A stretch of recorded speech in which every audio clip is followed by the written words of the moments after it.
be afraid. You have won God's favor. First, we have this morning from the Gospel of Luke chapter 1, 26 to 38. Do not be afraid. Do not worry. Do not be scared of anything. I don't know if you are worried, I don't know if you are afraid, I don't know if you are scared of anything. The Bible passage we just read, again from the Gospel in accordance with the account of Luke, tells us the story of the Annunciation, that is, when God sent his angel Gabriel to communicate to Mary that he has been chosen for a special assignment, for a special project, for a special mission, namely to be the mother of his son, Jesus Christ. But before the angel could finish communicating the message to Mary, the angel discovered that Mary was already afraid. The fear was obvious, but as it was written over her, that the angel had to pause and then started to address and perhaps encourage her. Mary, do not be afraid. But the question is, why was Mary afraid? Afraid of what? What was her fear? Could it be that he was afraid of the sudden appearance of the angel? I don't think so. Because within her culture and also her religion at the time, people had experienced the visitation of an angel. So it wasn't something unusual. She must have read it from the Quran that people were visited by angels. So it wasn't something not very familiar to her. So what was it? What was she afraid of? In my own way, I think Mary was afraid of 5 things. Number 1, she was afraid of that project. The project of a virgin conceiving and they're still remaining a virgin. The whole thing didn't make sense to her. It was like an impossible task. How can I do it? Who has ever done it? It is illogical. It is beyond nature. It is against nature, not beyond nature. It is against biology. If I conceive, I'm no longer a virgin. So this task, it is inconceivable. It is unbelievable. What if this project fails? So the first fear was the project. It is such a huge project, looks impossible. So Mary was afraid of the project. To dream about it was even a task. Because it was never been done by anyone. So how can it be that I will be the first person to go into this kind of unbelievable assignment? The second was that Mary was also afraid of her husband to be that Joseph. What will be his reaction? How can I sell this story to him that I'm pregnant and I'm still a virgin and the child perhaps is not even yours? And the Bible has already described Joseph as an upright and honest man. So how can I hurt this honest man?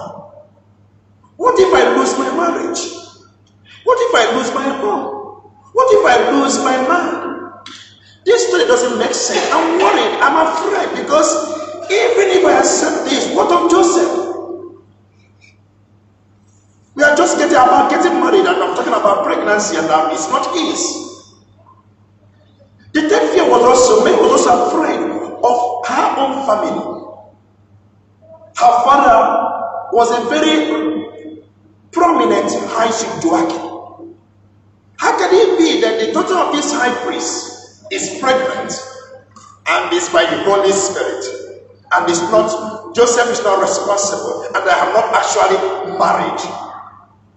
You know, getting pregnant without marriage, it's just like the real family we have, even in our society. There are certain standards, there are certain code of conduct that are expected of them. There are certain stories that must not be associated with those from priestly and royal families. So Mary was like, how can it be that I'm pregnant? It's like a scandal.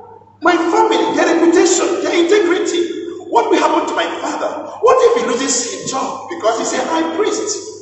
So he was also concerned about her immediate family, her biological family. She was also afraid of her own future. What will happen to me eventually if I become pregnant? And this is not what I planned for myself. To suddenly become pregnant and still remain a virgin. What happens to my future? And more, what happens if Joseph says no?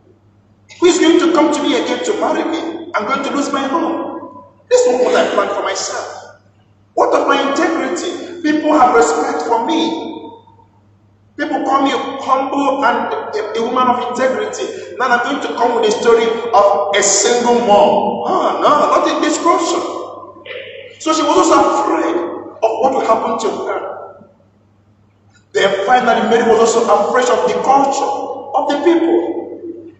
She knows and she understands very well, she understood very well, that one of the things that the Jewish people don't pardon is unfaithfulness within a marriage. If I come to tell them that I'm already arranged, it's been arranged that I'm going to marry Joseph, and all of a sudden I'm pregnant, and Joseph said, I am not responsible, what will happen to me? How will the people react? They'll be aggressive. I know the punishment is death by stoning. So how will it happen? That I'll come to the people and tell them, I am pregnant. It is the Holy Spirit that is responsible. It's not just, who would ever comprehend that? So he was afraid of the culture. She was afraid of the people. What God asked Mary to do was in her own human language. It looks like something that is illogical, stupid. But Mary had her fears. But the good news is that she didn't give in to her fears. She said, okay, the only question I have is, in all these things, how will it come about? And then they said, don't worry, we'll figure it out. And she said, okay, I'm in. Despite my fears, despite the obstacles, despite whatever the consequences, I damn it, let's go on.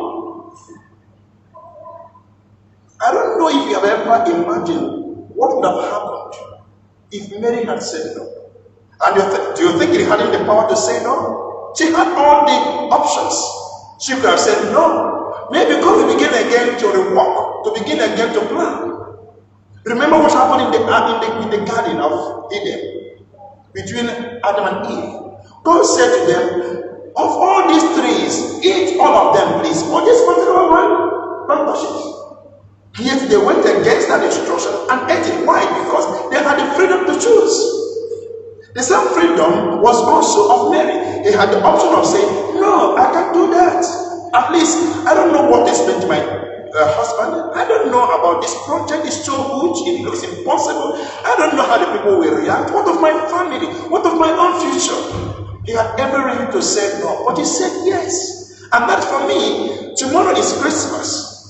We are celebrating the coming of Christ, the nativity of Jesus Christ, yes. But we are also celebrating a woman who said yes and got the consequence or the consequences. Who didn't allow her fears to cripple her.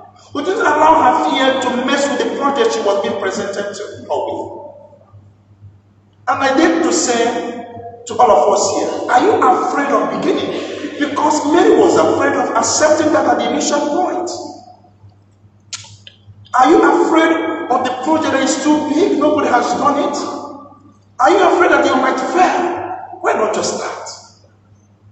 Are you afraid of what people will say? May they thought the same way. Are you afraid of losing your Joseph? May they thought the same way. But eventually she said, of all my fears, I wouldn't mind. I will cooperate. And if you look at the whole drama between Mary and the angel, the angel didn't try to address Mary's fear. He didn't say to him, don't worry about Joseph, we're going to take care of him. Don't worry about your future, we're going to handle it. He didn't say to her, don't worry about your father and her job or integrity stuff, don't worry about it. Don't worry about the project. The only promise made to her within that context is, the Lord is with you. And based on that, Mary said, okay, I trust that promise. I'll start. I'll begin. I'm fully in. If Joseph doesn't follow, no problem. I wouldn't mind. If the people are going to stone me, no problem. But I'm believing the word. The Lord is with you.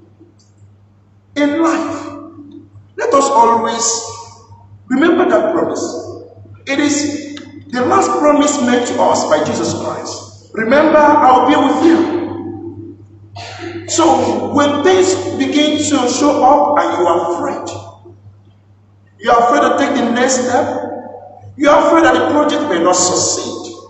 You may be afraid that you are dreaming big out of context. And I'm saying this to the young people here. Do not be afraid to dream big. Do not be afraid to conceptualize something that is huge. When Mary was thinking about the impossibility of that project, the angel said to her, remember, before God, nothing is impossible. All you need to do is to believe that He's with you, and the rest is like history. So, dear friends, as we round up our preparation for Christmas, as we get into Christmas tomorrow, may we go with this notion given to Mary, that in the midst of our fears, may we always learn to remember the great promise: the Lord is with you. Do not be afraid to begin the step. Do not be afraid of dreaming big. Do not be afraid of cooperating with God, even when it is not clear to you. It wasn't clear to Mary, but she was willing to cooperate. She was willing to begin that project. She was willing to damn the consequences because she accepted the promise: the Lord is with you. The angel said to Mary, Mary, do not be afraid. You have won God's favor. The Lord is with you.